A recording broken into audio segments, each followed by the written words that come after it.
We got to start doing arms, bro. I just did a few push-ups, bro. Trying to. I got arms, dog. What are you talking Pump. about? I see a little pump. I see some. I got the best biceps in the game, dude.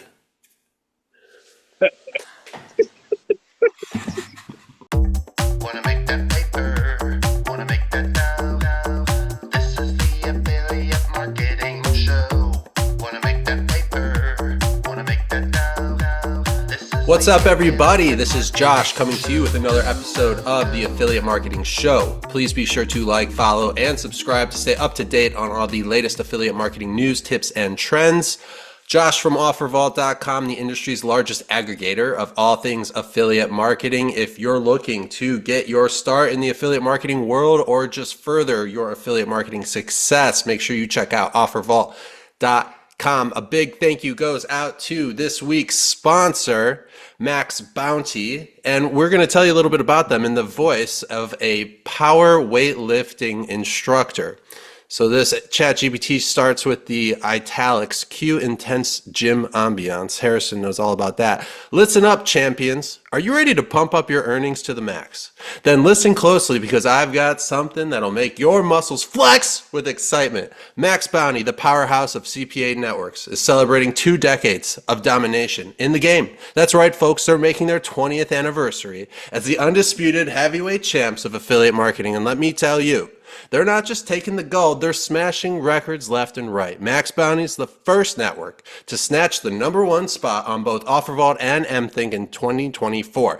That's like deadlifting your way to the top of Mount Olympus, baby. When it comes to verticals, Max Bounty is lifting the heaviest weights in the business. Financial, insurance, market research, e-commerce, name it, they'll bench pressing everything to the max. And check this out, folks. April ain't just another month. It's the month where Max Bounty is running their Beat Your Best promotion. They're throwing bonuses at affiliates like weights at a powerlifting competition, rewarding you for smashing your own records. But wait, you know this, there's more. Max Bounty's owned and operated campaigns are pumping out cash like a well-oiled machine. Millions are being pumped into the pockets of affiliates, making sure you're not just lifting weights, you're lifting stacks of cash. So what are you waiting for, fellow lifters? Head over to Max Bounty, join the winning team, and let's crush those earnings together. Max Bounty, where the gains are as heavy as the weights and the rewards are as massive as the muscles of Harrison Gevirtz. We also have the paper call daddy, Adam Young, as well as the industry legend, Harrison Gevirtz, and our special guest today, Jordan Messer, founder and CEO of WeGenerate, a company focused on leads and calls for insurance, financial, and home services, using data-driven marketing models to help businesses experience customer growth. I'm out of breath. Someone else, please start talking. What's up, Jordan? How we doing? I'm not sure how to follow up such a great intro about Max Bounty. I think I just have to sign up and we'll reschedule the call. That was incredible. I would say this: if you become an affiliate of Max Bounty, ask him for a tank. 10 stars on the tank. Yeah, you didn't even see. I got the tank on. Oh, I didn't even notice. My view's a little Just so down. everyone knows, Josh will be working upper body. I will be Bigger getting on arm day. Yeah, next trade show, I'll He be needs to going to fill the out gym. that tank more. 4 Yeah. hours. Harrison, absolutely. Not fair. Listen, guys, I'm glad to be here. Always fun to Adam- have a conversation. Adam just deep sighed. I don't know if anyone saw that, and it's because Max Bounty is not paying him enough money to wear their tank tops, let alone any merchandise in general. But Not even fucking close. not even fucking close. That is quite the teacup as well, I must say. Jordan, what's going on, man? Just curious, where you talking to us from today? I'm in Dania Beach. That's where our office is. I live in South Florida. So I live in Sunny Isles Beach and our office is in the Fort Lauderdale area. Nice, man. Well, we appreciate you coming on the show. I want to kind of dive right into some of these topics, and today's Wait kind a of second, are those Oh, ghost cool. boards on the wall? Oh, come on. Come on. You see, I want you to notice how there's Yeah. 2 spots on either side that have room, and you 4 Adam. Still missing 2 of the 4, but we'll get them soon. 2 of the 4. There's a 1, a We need 10, a 25. 25. Oh, that's right. So 25, 50, and 100. Yeah, Okay, 25 should be on the way. very good. 50 and 100 soon. All right. That's what the You're gonna need spaces are more for. wall space for the 100. It's bigger. I know. You know what I'm gonna do? I'm gonna remove the TV You're gonna and need just to put it lose right the there. TV for the 100. Yeah, Exactly. TV's coming down. Throw it in the Is it really that big? It's so big. It's so There's a picture stupid. of me next. There's a picture of me holding one for scale. It's like 70% of my. It's huge. It's almost 5 feet tall. It's fucking big. Well, Jordan, awesome. I'm assuming part of the reason you have these Go Awards is related to your team, which is related to your hiring process. I'm curious, like, what's your approach when it comes to hiring? How do you look for the right people? What are the types of things you look for when you're interviewing somebody? And how does that all come together to form the overall success that you've experienced at WeGenerate? Yeah, I mean, it's a great question. I think just a little bit of backstory. Just to be totally vulnerable, I don't think I ever expected to be in the position that I'm in today. So I'm super grateful to be here. And when I got started in the industry, for those of you who don't know, I actually got started in this business just as an account provider. So at the time, we were supplying Facebook accounts to big e-commerce guys and eventually started to get into the lead gen world. And at the time, I was a solopreneur. It was just me and a few buddies, and we were out there trying to take over the world and providing ad accounts to the great affiliates of our industry. And little by little, we started to uncover that there was a lot more opportunity than met the eye. And slowly, we started to build a team. And so I've learned a lot of lessons the hard way. And I think that there's a lot of value in that. But hopefully today, you know, the viewers can learn a thing or two from us on the call about maybe what not to do and the pitfalls to avoid. Throughout the years, since we started building our teams, we've done all the wrong things. We've hired friends, we've hired, you know, our family, we've hired girlfriends, right? We've hired Oh, no. spouses and partner. And, you know, just learning the hard way, we've thought we grew out of that, right? We moved to being headhunters and recruiters only for them to find us the wrong people and then charge us a crazy annual fee. We've tried to interview ourselves. You know, we've created 5-step interview sequences that took people weeks to go through, all for us to learn that less is more.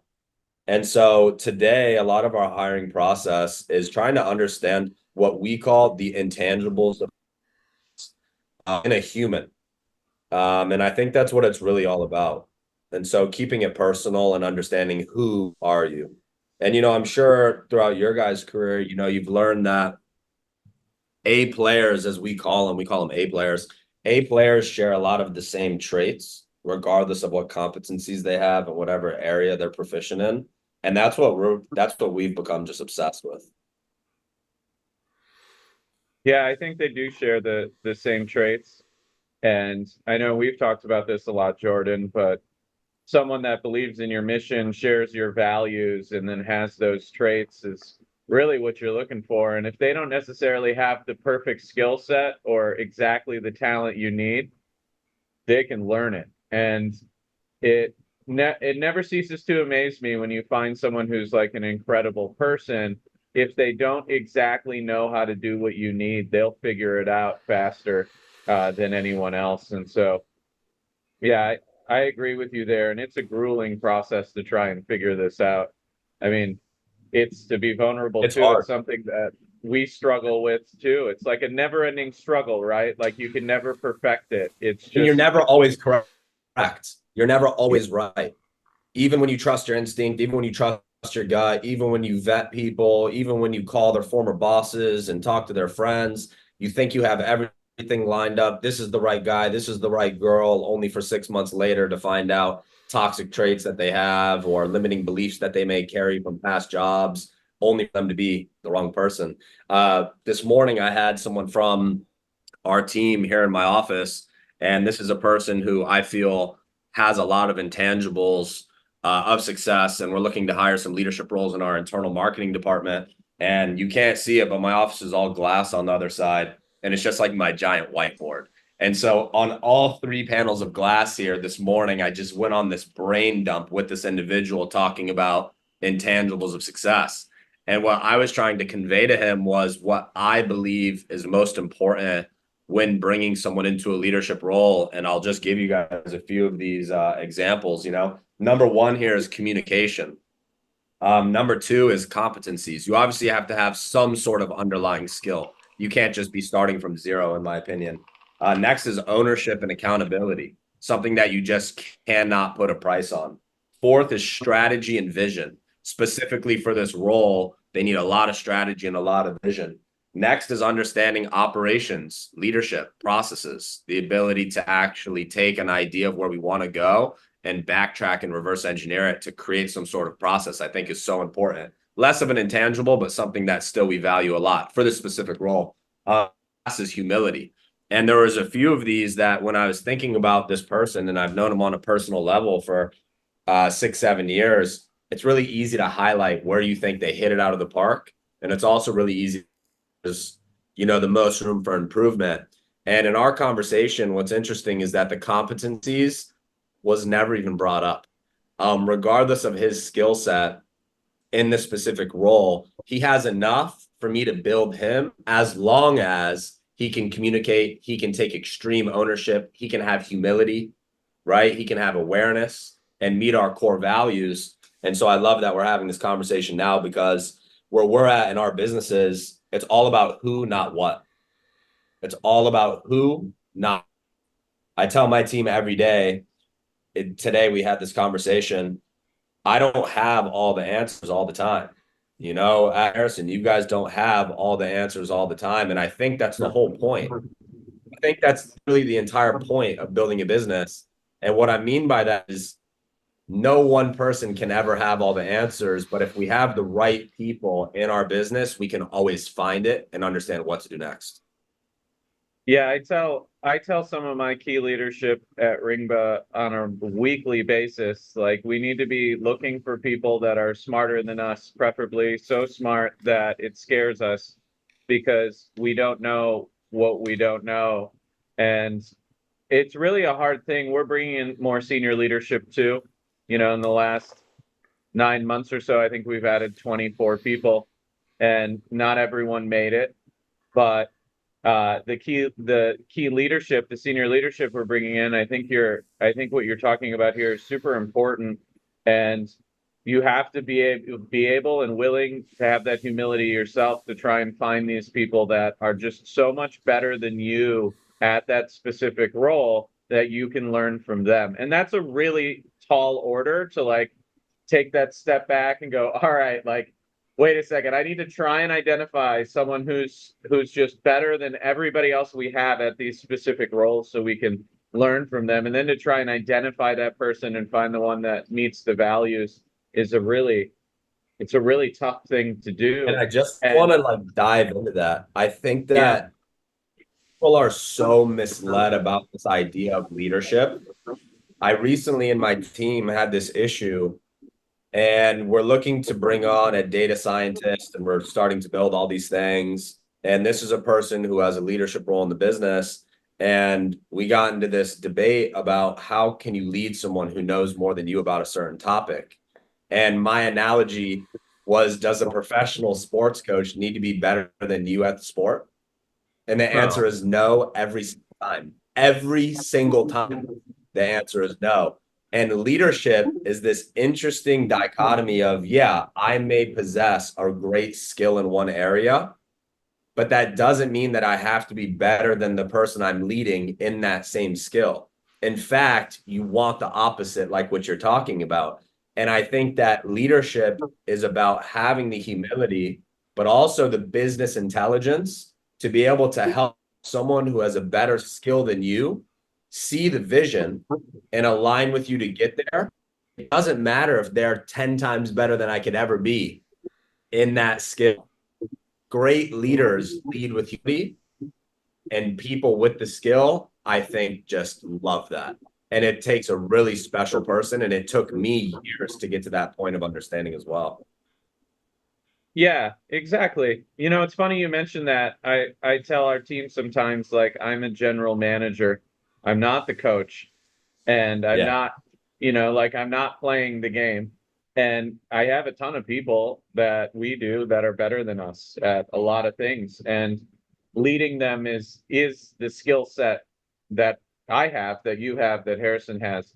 And it, just like you said there, it's inspiring them and teaching them your compass and your framework for decision making so that they can make decisions when you're not there that adheres to your values and how you would make the decision. And so I think that's why I think the values portion of this is so important. It's that, like, if I disappear for 6 months, do I come back and the business has grown and people may, yeah, or is it on fire? If it's on fire, you have a bunch of people that don't understand your mission and values, because if everyone's working towards the mission and shares your values, they should make decisions just like you. And ultimately, I don't need to be the world's best software engineer to lead the world's best software engineer. I just need to be able to make sure that they fully understand the mission and how to make decisions and how we handle people and those frameworks. And that's what leadership is about. In fact, part of leadership is being humble and saying, you know what, like, I can't be the best at everything. I don't want to be. I just need to find them and inspire them. And so that's really cool that you're going through that process right now, or continuing to go through that process. I think as entrepreneurs, this becomes the hardest thing we have to deal with, actually, which is how do we recruit the talent that can take our business into the future. It's a really tough challenge. I'd like Definitely. to touch on One something thing that that I've you said learned- a couple minutes ago, Jordan, when you were talking about hiring and trying to find the right talent. And you mentioned, something along the lines of, we've gone through many steps. We're making calls to previous bosses or references and doing everything we can to kind of weed out talent. And I was just thinking about it. How many times have you gotten a call for a reference from someone that was just terrible and been like, they were dog shit? Because I'll tell you the answer, honestly, Never. I've never done that. Never. But that's why. So what So we those do. references are so like what we irrelevant do- because everyone's gonna bullshit. Oh yeah, they were great. Just wasn't Yeah, wasn't a everyone's fit. gonna bullshit. They moved on. And they were like fucking So this is sleeping what at we- their desk. Because I learned the same thing. So what we do is we try. First of all, you have to understand what you value. Like, you have to understand everyone should have some sort of value related to honesty or integrity or whatever you want to call it. For us, we try and spot that through a process where I might ask Adam 3 questions about his 5 previous jobs. And then at the end, I'm going to tell him that I'm going to ask each of his previous employers the same 3 questions. And the goal is to spot trends in the differences of answers, to notice if someone who knew they were sleeping on the job tries to sugarcoat it and say why they left for this reason, but it's actually not entirely true. And that way you avoid just like the traditional reference call. Hey, how did Adam do? If I find that if you can ask the right questions about anything in life, but specifically around trying to understand who someone is or what their real experience is in a role, if you ask the right questions, you can get to something meaty really quick. And very fast, you'll know if that person is who they say they are. For example, right? We ask, like, if I'm interviewing someone, we'll ask them, what was the reason that you left the business? What was the single most impactful thing that you did at the business? Okay. And then we'll take those same answers, ask their previous employer, and size them up against each other. And if you do this 3, 4, 5, 6, 7 times, which most people we hire have had that many jobs, you start to notice gaps in people's stories. And if you notice more than like 2 gaps, 3 gaps in the story, it's probably pretty telling about their character. So trying to just be different than, these traditional reference calls. Yeah, we've talked there's a lot of processes involved in the hiring and leadership, like you were saying, but what are like some of the other processes that you really put a lot of time and effort into at WeGenerate in terms of how you guys operate as a company? Or like, what do you think are the most important processes outside of leadership and hiring that attribute to the success that you experience there? I think that, again, we've done all the wrong things. I'll tell you my belief today. It could be different in 6 months, could be different in 12 months. It'll be funny to look back on this, but my belief today is that it's about checks and balances on the business. So understanding where we are at certain points throughout the day, throughout the week, throughout the month. Okay. Almost like just benchmarks. And then having a group of people that has extreme ownership over whatever role that they are in, and being able to make good decisions based on your company values. And I know that's a vague answer and it's not something super specific about a documented process. But when you ask most people that question, here's what you get. Oh, you have to have an SOP for everything.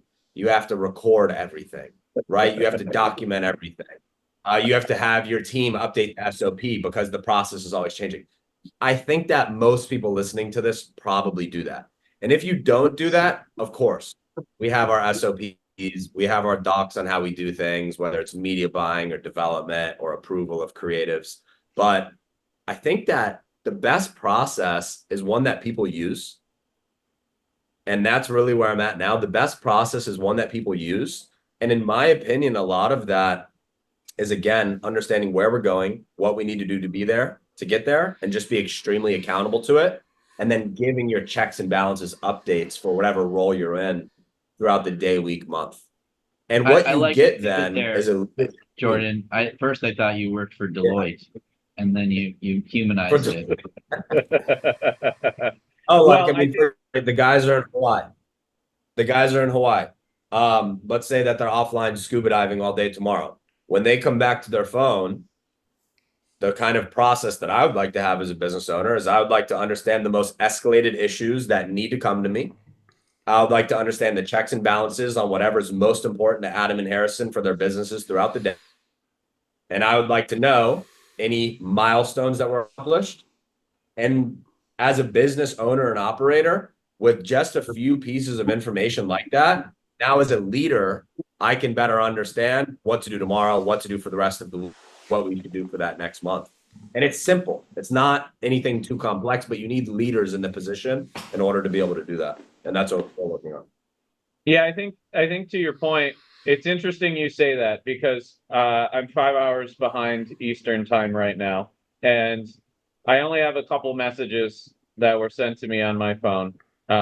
Most of them were Josh making sure I got out of bed this morning. Well, just correction, you're actually 6 hours behind Eastern time, so but whatever. See, You don't care. I don't even know. Yeah. I don't even know. It doesn't matter.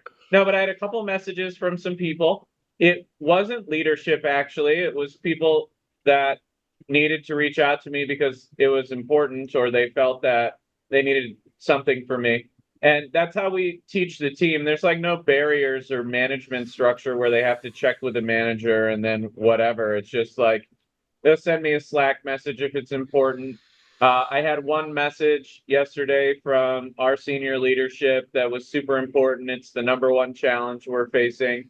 And I had a 10-minute call with them yesterday as I was walking into the gym, and they're off to the races, right? And so this morning I had no messages from anybody, and that doesn't concern me at all because I trust that everyone at our organization, if they need something, will reach out. Most of them don't even know that we're in Hawaii, and it doesn't really matter because I'll pick up the phone and handle something that's necessary if needed. So it's a reciprocal process, and we just trust that our people are going to make good decisions, and if there's a problem, we'll know about it. The other side of that coin, though, Jordan, is something that we do that's really important for us, is we have a few Slack channels that, our business is different than yours, but we have a few Slack channels. One is like the Ringba development channel, the Ringba infrastructure channel, and a couple others like that.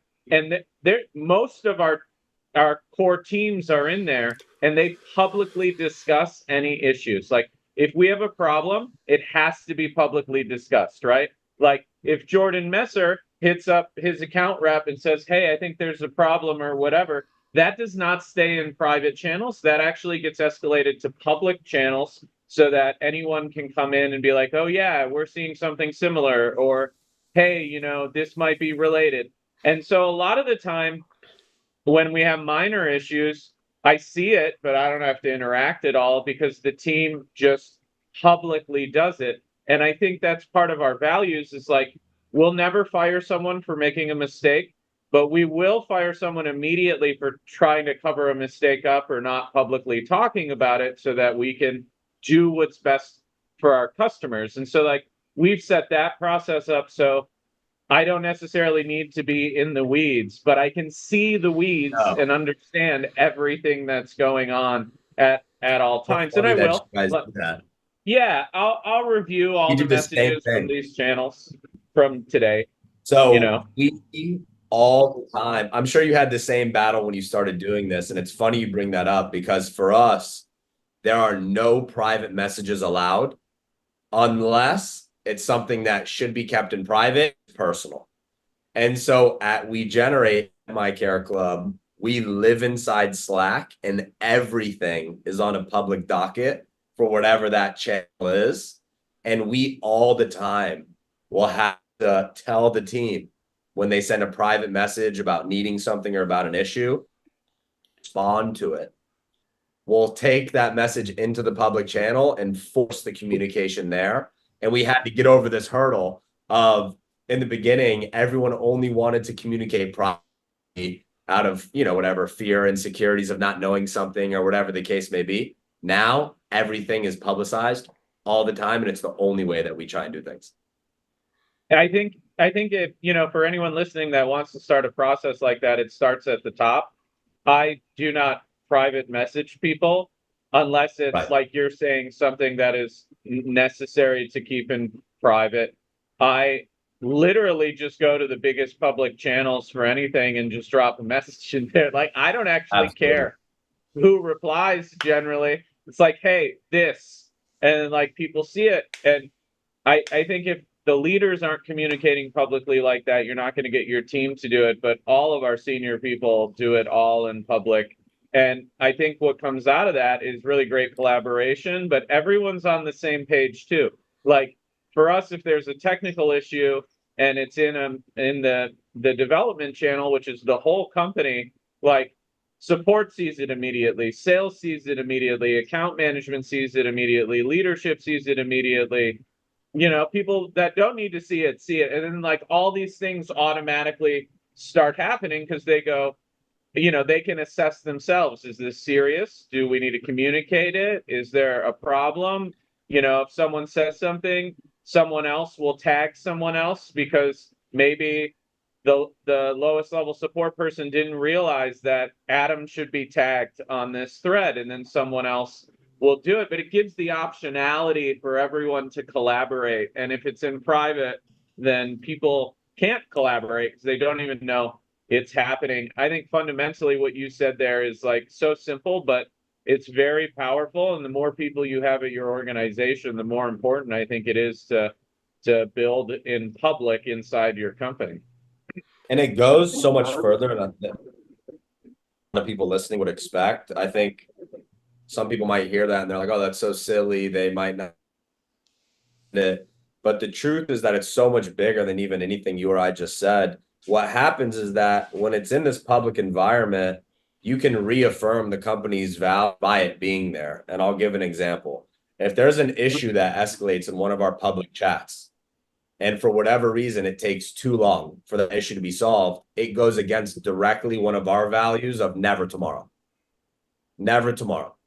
And so by being in this public setting and seeing people not being accountable to fixing an issue or doing something that's there, you can then almost reaffirm your core values in a public way, and it gets the whole team behind it. When it's in private, no one sees it ever.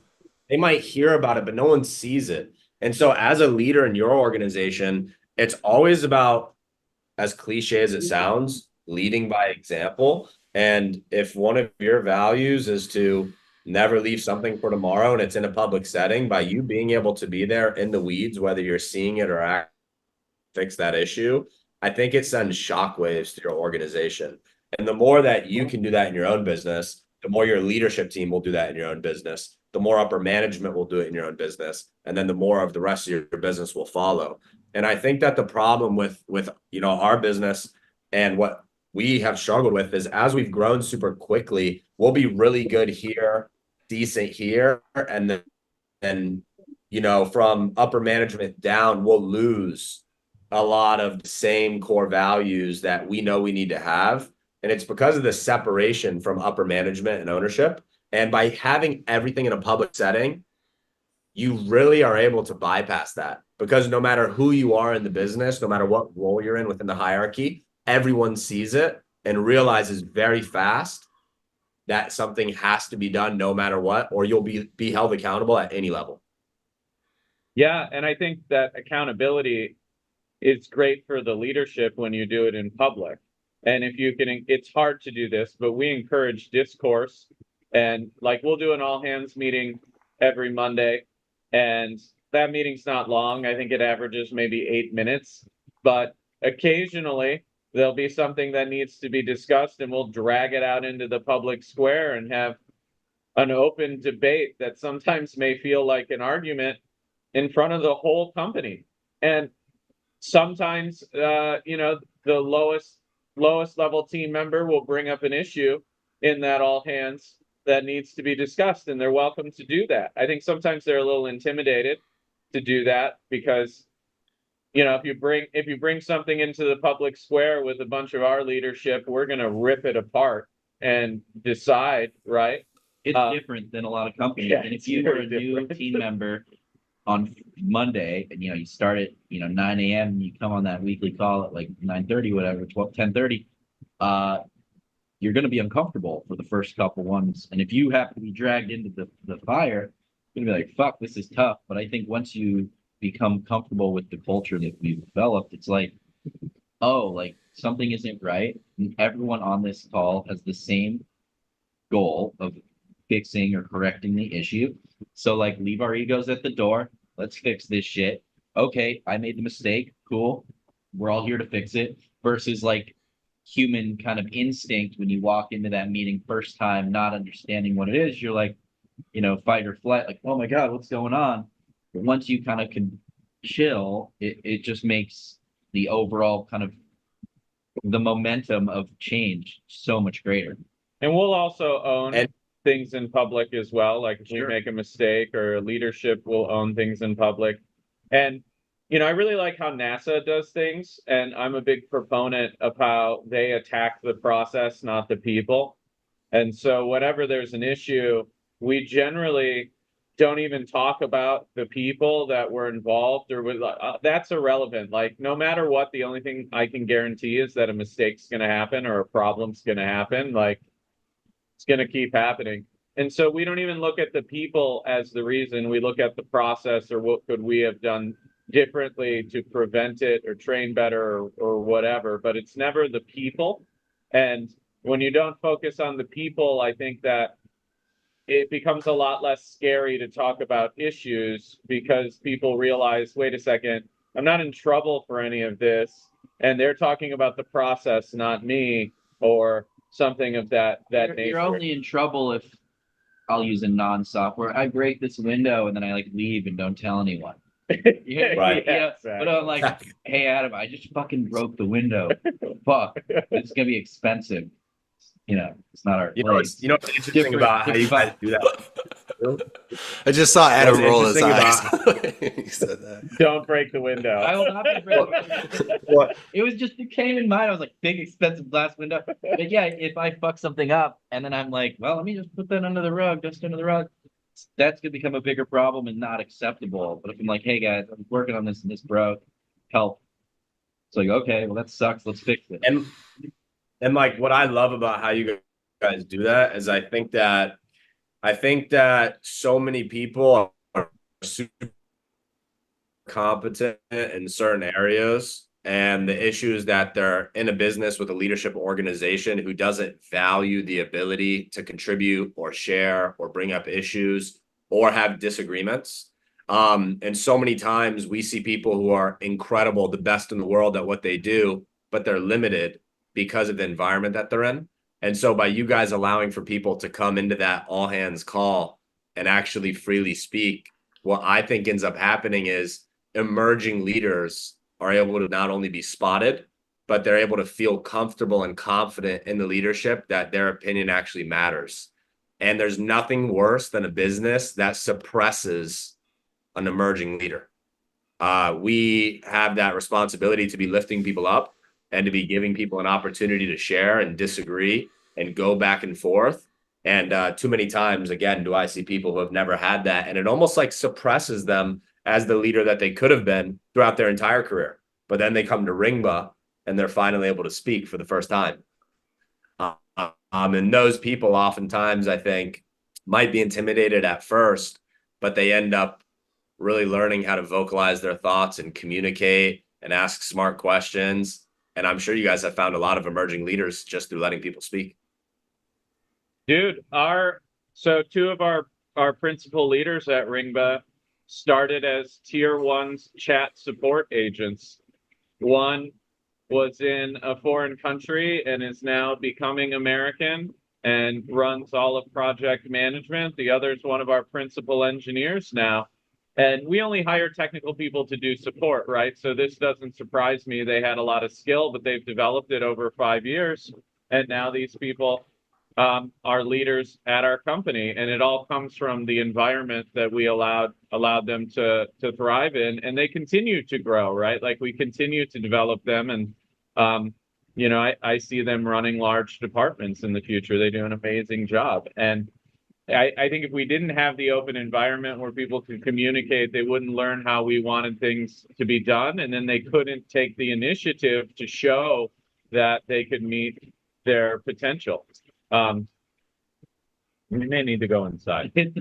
Where you keep talking, we gotta. Well, I got an update while you go inside. I was just going to share with everyone, when I met Adam a few years back, I was not a reader. I did not read. I knew how to read. I just didn't read. And I remember asking Adam, what are like the top 5 books you would recommend I get started with to really kind of learn about myself and how to deal with others. And, Jordan, you mentioned extreme ownership twice. I'm assuming it's no coincidence. I'm guessing you've probably read the book by Jocko. Yeah, that was one.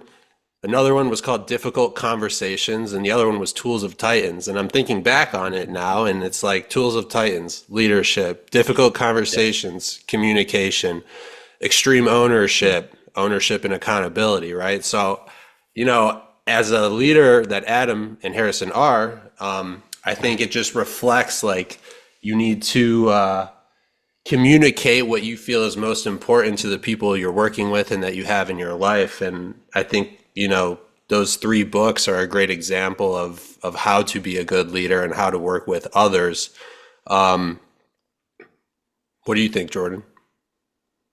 I couldn't agree more. One thing I also love is that when you put a book in an emerging leader and then they can start making correlations between reality in their everyday life and business and this book written by some authority figure that they really respect, what happens is you really start to connect the dots and you start to experience what you're learning about in real life, and it further solidifies those lessons that are trying to be taught. I'm curious, Adam and Harrison, what do you guys look for in an emerging leader in your organizations? Generally one that challenges ideas, one that adds value. And what I mean by adding value is, we'll want to do something and they'll put in extra effort to figure out a way to do it better. They're willing to highlight issues. They're willing to have difficult conversations about people. I think, we're in the people business. Sure. And so all of us are. And so if you have people that are causing issues or that may not be a good fit in a role or toxic or whatever the reality is, what will happen is a lot of the times they'll make friends with people at the organization and people don't want to see their friends lose their opportunity. But that's not a leadership position. A leadership position and personality is one that will highlight that, will point it out, will help develop or try and develop solutions for that person, but ultimately will identify that they may not be a good fit. And something that we talk about at Ringba a lot is that we're not a family. I think that family culture at a company is not the correct way to look at it, because I can't get rid of my uncle that gets drunk at Thanksgiving every year, right? Like that doesn't, he's coming next year. I can't do anything about that. We look at Ringba as a professional sports team. And what that means is we can have the family vibe, but if someone on the team's not showing up for practice, that doesn't work for anybody on the team. If someone on the team isn't, is holding the team back, we want to win. And, it's something that I say in every single interview I do is I tell people that my minimum acceptable outcome is winning. And so I can define what that looks like for different roles and different outcomes. But I tell people if you're not comfortable doing whatever's necessary to achieve that outcome, then you're just simply not a good fit at our organization. We should probably stop this conversation now. And that type of expectation weeds out people who are not competitive very early in the process. And I want competitive people. I want people who take pride in winning. And we want to see a team that is self-healing, that will root out issues and then be willing to do something about them. And something interesting happened not too long ago, Jordan, that some leaders on our team let someone go I didn't even know. And these people had never let anybody go before. I don't think we ever talked about them having the ability to let someone go. I don't, I'm not sure how it happened exactly, but what I got was a message that said, hey, this person, it wasn't a good fit. Here are the reasons why we let him, we let him go today. And we're looking for a replacement. And like, that was the message I got. My reply was cool. Like it wasn't. Yeah. How happy did that make you to know that you've duplicated leadership in an organization who could make hard decisions? There's nothing better. I can't help but sit here and just laugh because, as you guys know, we've been building our health insurance and Medicare agency. That is my care club, and the final decision that I had in starting that business was this: if there wasn't the right leadership team on day one, we were not starting the business. Because I will never compromise focus no matter what. I think it's the most important thing that we have. And so we got super lucky, incredible people into this company. And I got a call the other day and they're like, hey, just letting you know, Gio's no longer on the team. I was like, okay. I was like, okay, no problem. And this is so cool to be able to see leadership make hard decisions for the right reasons. And especially cool for me because those of you who know me personally, I'm a huge yes man. I love to please people. I'm not an asshole. And for the longest time, I struggled with having hard conversations. And, Adam, you remember a couple of years ago in Vegas when we went through these exercises together about being real about your organization and maybe who should not and why. These things were so eye-opening to me. And you have to build thick skin. And the only way that you can build thick skin in business is to do things, to have the hard conversations and to put in the extra hours. And it all starts with you. And a big belief that I have in leadership is that leadership starts self-leadership. You could have never expected these people in your organization to make those decisions and seen you make those decisions in the past. And so focusing again on you, being who you need as a leader is so important before you can ever people in your team to be able to go and start making decisions. And it's special to see it happening today. I was going to say, if you can be comfortable being uncomfortable, especially in a leadership role, it will serve you very well. Yeah. What's interesting, Jordan, is Harrison's girlfriend. We were talking about HR situation, and Harrison's girlfriend literally said to me, like, wait a second, you would let people just fire someone and not know in advance and well, like what if it's bad? And I said, that if we have a leader that conforms to our mission and values and truly believes that someone on the team shouldn't be there, I trust their judgment. And if that leader takes the initiative and there's a mistake there, I see that as a training opportunity. But I'd rather have the person that takes the initiative than someone who's going to let something fester and be a problem for a long period of time. I don't think that someone on our team would do that unless it were the right decision. And if it weren't, or they weren't sure, they'd probably come talk to me or Harrison or whoever about it in advance. They would talk to their team members in advance. So I don't fear that. But I think the point of what I was saying was you have to, if you have emerging leaders, you have people that have real leadership potential, you need to let them independently make decisions. You need to let them fuck up so that you can teach them and coach them on how to be better. And if you don't give the people the opportunity to do that, which is a risk, right? Like if you don't take that risk, you can't really develop the talent. And sometimes dealing with a mistake that a team member makes is more valuable than just giving them the right answer. Sometimes as a leader, you have to take a step back and allow some people to fail, right, within a construct of it not causing like really big damage. Obviously, we're not going to let a developer push a broken feature to teach them not to do that, right? Like there are certain rules around this, but you have to let people fail sometimes, and you have to give them enough rope that they can make decisions on their own. Otherwise, we go on vacation or something and come back, and the whole thing's a dumpster fire. But in reality, right, like we're out here working and filming, but we're on a different time zone, so I can't be in the day to day. When we're starting our day, it's like late afternoon for East Coast. Right. So, And Yeah, I love and it. if something bad I happens, called at 5 a.m. today, and I was like, fuck. I called back and I woke up. I was like, this time's so brutal. yeah, and if something bad happened or whatever, maybe they would wake me up. My guess is probably not.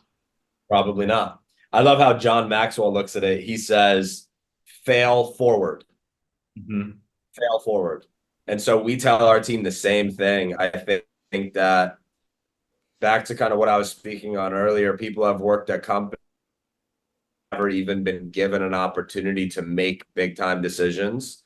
And sometimes these are the most skilled people.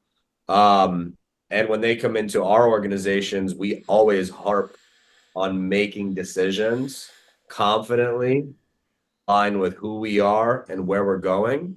And if you make a decision that ends up being the wrong decision, you're never going to be penalized for doing that, as within reason, obviously. And for me, I look at it the same as you guys. What a priceless learning opportunity. And what a great way to build a relationship that's built on trust and respect and communication. And that's all I want. I want people around me who are sharp, who are intelligent, who are creative, who can lead the way and make hard decisions, have hard conversations, have vision. And those people who have those things that also align and become passionate about your company's mission, when you put those ingredients into a pot, one person can change your entire company. And I've seen it happen in our businesses. And it all starts with one, and that's you. And after that, executive leader or business partner, and then upper management. And eventually the culture of your whole business is the same. And you have this environment where people can really show who they are and have huge room for growth. But it all starts with the small things. And I think that for many years, I think I overcomplicated it for a long time because it is complicated. It is. And speaking of the small things and learning, if you're watching this on YouTube, you'll notice that everyone here has a copy of the paper called Revolution. And so if you haven't read this book, you probably don't have a $25 million Goat Club award on the wall like Jordan here. But I will tell you right now, and he can confirm it, that he uses the frameworks and the things that I teach in this book every single day to grow his business, to build something incredible, to grow a great team. So if you haven't read the book, go to Amazon and buy the fucking book, okay? Buy the buy the effing book and use the Book link. now. Use the link in the video description if you need an easy pathway to do that. And speaking of the book, just being transparent, I'm about halfway through it, and one of the sections I just read was about content creation, how to create good ads, how to test hundreds, thousands of ads, what different traffic sources to do it. Which kind of leads me to my next question for you, Jordan, is, when it comes to the content creation process at your company, how do you kind of attack that? What are some of the, best things you've learned along the way, things people should focus on, things people should stay away from? Like what goes into creating good content? Yeah, I mean, it's a $1 million question, right? I have a unique answer because when I started as an affiliate, I was trained and I was really lucky to have the opportunity to learn from a mentor at the time who did something very different than the rest of the industry. And what he did was make his own videos. And so this was back in 2018, 2019. And at the time, I wasn't aware of anyone else doing this. And so in the very beginning, in the earliest days, it was about understanding, how do you write good copy? How do you use it? How does the audio and lighting work? How does the actual filming work? How do you make a video? How do you prepare a skit? How do you make props? And for me, good content creation, whether it's for a huge company or whether it be for the solopreneurs that are listening to this, it starts with the fundamental skills like anything else in life. And so, people listening today who want to have a better content business, I encourage you to start with you. Get outside, get uncomfortable, buy yourself a cheap camera, learn how to make videos, learn how to edit, learn how to write good copy, and go learn how to make an intriguing ad. Throughout the years, that was me. I have some very embarrassing videos on the internet. Some of you may or may have not seen them. For the longest time, it was myself and my two business partners, and we would travel around and we would make all our own videos. We were our own actors. And we have thousands of videos that we've put together for every product you can think of, and we had no shame. And so my first response, just at a micro level, is you guys need to care enough and have enough ownership to learn the fundamentals to be successful at content. Yeah. And most people don't have the work ethic to do it, and it makes me so upset. You got to get outside. You got to leave the comfort of your desk. You got to leave the comfort of your home office. You're going to have to get out there and learn new things and find a mentor. And past that, from there, once you're truly an expert, you can begin to actually build processes around how you create content at a larger I scale. want to touch on this and highlight what you just said there. And I want to be clear that no one is above this process. And it is the reason why a lot of affiliates and marketers fail. And I'll put my money where my mouth is. Yes. I'm literally out here in Kauai right now, and I have been filming selfie ad videos for the book while walking. I don't want to do that. I don't want to do this and put my face in it, but I wrote the book and it needs to be my voice. And I recognize what you just said there. And so if you were here, we had one good weather day this week. If you were here that day, you would have seen me walk back and forth in front of this house literally 100 times, just back and forth, back and forth. I'm gonna do this we have some decent weather right now. I'm gonna do this after this podcast. I'm literally gonna walk up the hallway, out on back in circles and circles with the selfie video. And then on top of it, I recorded the first landing page infomercial on the book. It was an 8-minute infomercial. I didn't like the tone. I was out of my comfort zone. My girlfriend told me it was cringy and that it needed to be redone. I was proud of it because it was my work, but then I was like, wait a second, I need to listen to people around me. And so I edited that whole infomercial. I literally stayed up all night one night. It took like 6 or 7 hours to do it. I did it myself. And then I threw the whole thing away. And right before we came out here, I recorded the second one. before I left for Leeds Con. It was like Sunday, record it, then immediately leave. And then I edited it while I was here and sent it off. And the second infomercial is up. It's much better. I didn't get yelled at by my girlfriend for it. And like, it just like, I'm going to end up doing it 3 or 4 more times myself so that I fully understand the process, the tone, the voice, what I want it to be. And then obviously I'm not good at things like motion graphics or stuff like that. So I will outsource this process in the future. But when I hand it to somebody, I'm going to be able to say, look, here are the first 4 or 5 of these things I did. Here's what I like about them. Here's what I don't. Here's what I think I did well. Here's what I didn't. Here's what I wrote in the script. Here's what I changed. And then they can go through that history of my work and see like, all right, I understand where this guy's head's at. I can make this much better because I'm a professional. And the same goes for ads, man. I love that you have no shame. I have no shame in It's this so either. fulfilling. You can't have like, I mean, listen, we have a large internal media buying team, all walks of life. These are people who we've taught to run ads from the ground up. These are people who have 10 times more experience than I. I'll tell you that nobody loves to just get behind a camera, go outside, make crazy videos, get people's attention, make skits, unless you're an actor or an actress. We're not hiring, our media buyers are not actors and actresses. There's always going to be guys of discomfort, no matter what level in your business that you're at. And I love that you have the humility to say, hey, you know what? I'm going to go learn something new. I'm going to get uncomfortable. I'm going to get criticized. And I'm going to be okay with that because this is my book.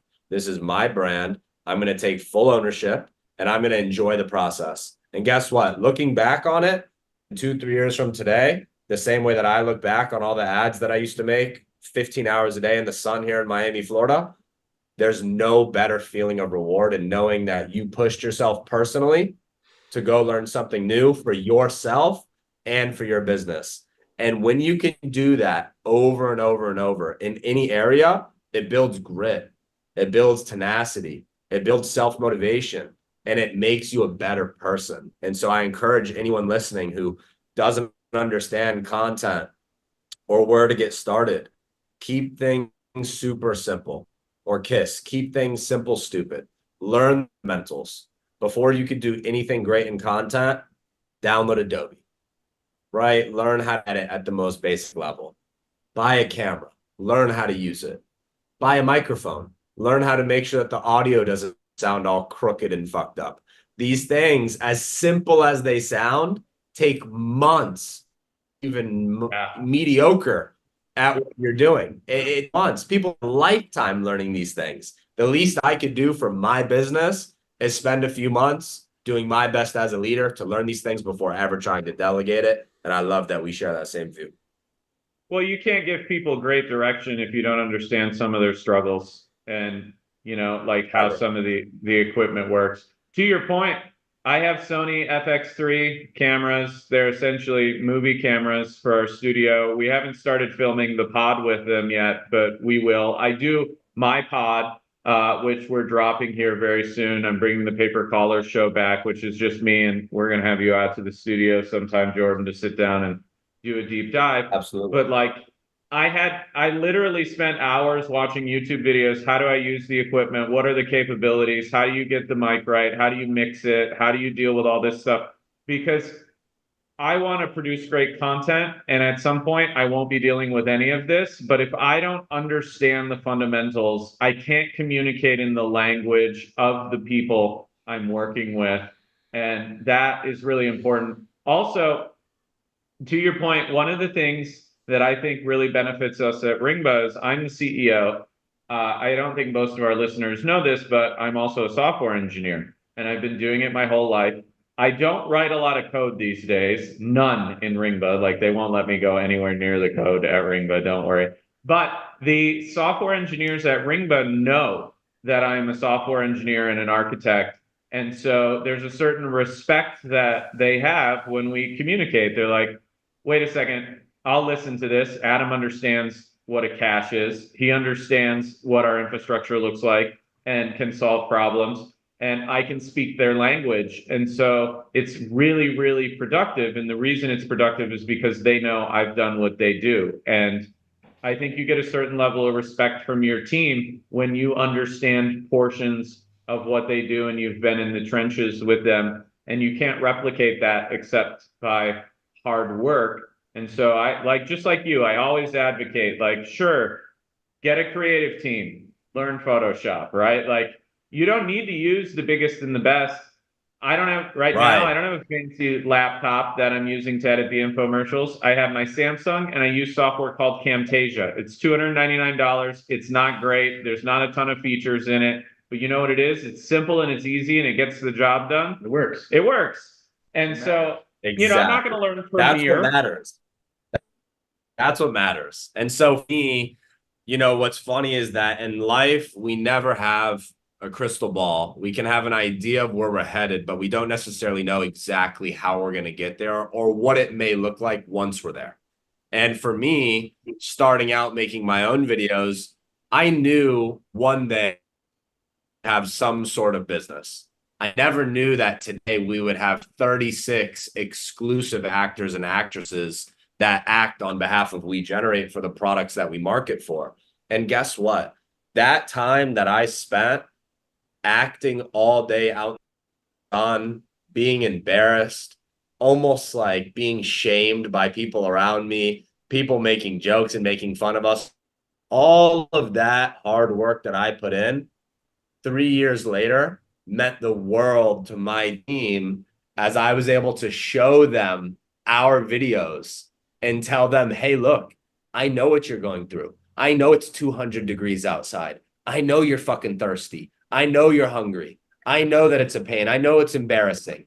I know that it's hard to memorize the scripts. I know you feel weird about doing certain things, but we have to get it done. And I'm not sitting here on my pedestal all the way up here telling you to do something. I did it myself. I did it myself for this much time. And that level of respect, just like you with your lead software engineers, I'll put a price on it. And so, it's not about being the best in the world yourself in any area. It's about your team knowing that you'll go the extra mile to learn something, to show them that that's how much you care. Yeah. Well, Jordan, I want to thank you for coming on the Affiliate Marketing Show. We'd love to have you back anytime in the future. For myself, Josh from OfferVault.com, Jordan Messer, the founder and CEO of WeGenerate, Mr. Pay-Per-Call Adam Young, as well as the industry legend and the man with the best biceps in affiliate marketing, Harrison Gevirtz. Let's make that paper. Let's make that dough. This was the Affiliate Marketing Show. We will see you next time. Marketing.